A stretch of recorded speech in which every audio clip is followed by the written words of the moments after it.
ఆదిశేషుని చూసి ఆయన అవస్థ చూసి సుబ్రహ్మణ్యుడు అడుగుతారు, "ఏమప్పా నువ్వు ఎందుకు ఇంత అవస్థపడి వచ్చావంటే?" జరిగిన ఇతివృత్తం అంతా చెప్తారనమాట.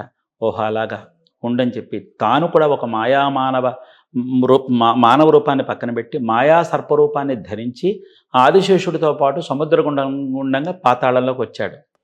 అలా అవతారం అలా అవతారం ఎత్తి వచ్చాడనమాట.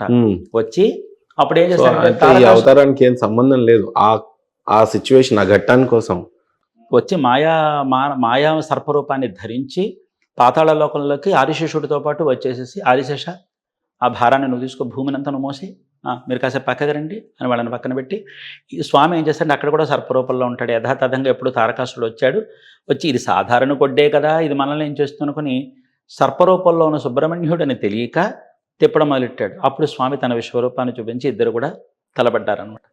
ఆ భయానికి తారకాసురుడు పలాయనం చెందేశాడు, పారిపోయాడు.